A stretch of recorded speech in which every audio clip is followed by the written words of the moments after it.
Sara G Allison, and I'm a trichologist of nearly 3 decades. So I'm actually a hair loss expert, help people with hair and scalp problems. And I have founded this wonderful company, Hair Today, More Tomorrow, and created a whole range of wonderful products for your hair and for your scalp. Now, today I just wanted to talk to you because it's the summer months and everybody seems to be going on holiday in August. So I thought I'd better talk to you about how to care for your hair during the summer to ensure your hair remains healthy and beautiful whilst you enjoy your well-deserved break. So I've just got some helpful tips here for you to protect and nurture your hair during this sunny season. So my number one tip would be daily washing your hair, or at least every other day. So you really need to keep your hair clean. It's crucial, especially in the summer months when you could be sweating more and there could be more oil build up on your scalp. So you really need to cleanse all of that off to help your follicles breathe nicely. So I really recommend hair washing at least every other day and preferably every day. Now, I do have a wonderful organic stimulating shampoo that I would recommend for that, and that really helps to maintain your scalp health and your hair freshness. But if you did happen to have a dandruff issue, flaky or itchy scalp, then I have some dandruff shampoos that would be better for you for that. It's actually just won as the best new product in the Natural Beauty Awards. So that's against not just shampoos, this is against all products across the board. So to win that special prize is really phenomenal, because I've just I formulated my shampoos myself. I formulated all of my products myself.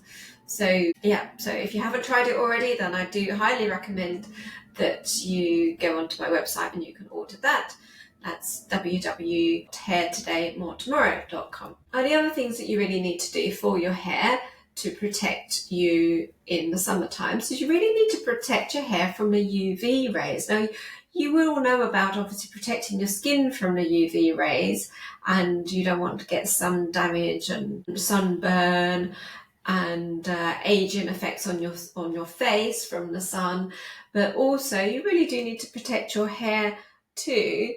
So because it can actually really dry out, it can you can get that sun-kissed look, so it can get a bit bleached in the sun, which looks lovely, but it can make your hair very dry and brittle. So I do recommend wearing a hat, or you could always put on some of my hair serum, which it's an organic, and it actually helps to protect your hair from any heat damage. Having said you need to protect your face and your hair, you really should expose other parts of your body to the sun within degrees, obviously, but because you do need to get your vitamin D levels up. So do try to be conscious of getting at least 20 minutes a day of good sun exposure. So top up whilst you can in these summer periods, and that's very useful, because vitamin D is very, very important, not just for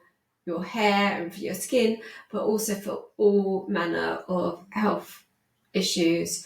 So it's really important to get your vitamin D levels up. If you are thinking you're struggling with your vitamin D, I do have a vitamin D supplement, which on my website that you can get. It's got a high dose, 4,000 international units. Vitamin D contains magnesium, zinc, K1 and K2.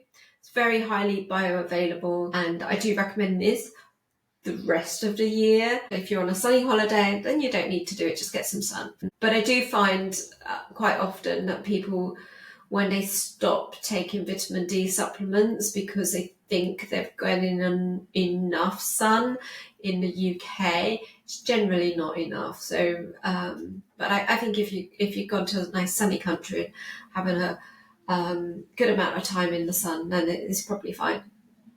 Obviously, it's very important to check your blood levels to see what your vitamin D levels are like. When you come to see me for a consultation, I always check your levels and will alter your dose according to what your blood levels are like. But generally speaking, as I said, try to get 20 minutes of sun exposure on other areas of your body. Avoid your face because that can be very aging. And then after 20 minutes, then you can put your sun creams on. It's best to get the sun between the hours of 10 o'clock and 3 p.m. So that's 10 a.m. and 3 p.m. to get the beneficial UVB rays and avoid getting the aging and harmful UVA rays, which are stronger at the start and at the end of the day. So those aging and cancerous ones, the UVA rays, yeah, they're stronger at the start and at the end. So contrary to what a lot of people believe there. The next thing you really need to do to help protect your hair during the summer period is to use a hair mask for hydration. Now, I do have my own hair mask, which obviously I recommend as a fantastic hair mask. It's got lots of lovely essential oils in there, and that will really help you to protect your hair, keep it hydrated. The summer heat can really dry out your hair, so it's really important to keep it hydrated. By using my hair mask regularly, that will help lock in the moisture and keep your hair looking at its best. So I would recommend you put it on damp hair, then you put it on, then leave it for at least 10 minutes, ideally an hour, but if you don't have an hour, 10 minutes is better than an hour. That gives you said very, very hydrated. Now, the next thing is you probably, if you're on holiday, that you're going to want to swim smart. So the problem is if you're going into pools, there's going to be lots of chlorine. And if you're in the sea even, there's lots of salt water, and that can be harsh for your hair too. So before swimming, I would recommend applying a protective barrier using my hair serum for doing that, or my hair mask if you have that. But what you would want to do is soak your hair in under the shower before you go into the swimming pool. Obviously, they recommend that you do have a shower before you go into a communal swimming pool. But if you're in the sea, if you're going in the sea, you don't necessarily do that. But there should be showers on the beaches. So put your hair under the shower, and that way you get normal, non-salty, non-chlorinated water soaking into your hair, and that minimizes then your hair picking up the chlorine or the salt when you're swimming. And also, if you can then put on a little bit of my hair serum afterwards, and that really helps to seal that in. Obviously, you can wear a swimming hat, but you probably don't really want to if it's very hot. And then after you've been swimming, you should apply my hair mask for deep moisturization. So both of these products could be used either or after swimming, according to your preference, really. So overall, during the summer period, you just got to be aware that your hair can get overly dry. So therefore, it's very important to nourish and strengthen your hair as much as possible. So my hair mask is very good as a weekly deep condition as well. So if you did want to do that, it helps to restore your nutrients and strength into your hair with those lovely aromatherapy essential oils that we've got in there. And if you are having any problems with your hair and you would like to book a consultation, then I'd love to see you. So I've got my details here if you want to contact us, or go onto the website. There's a free guide that you can download on the website, 7 Secrets to Stop Thinning Hair. So please do that, and please like and subscribe. Stay tuned for more. Okay, bye for now.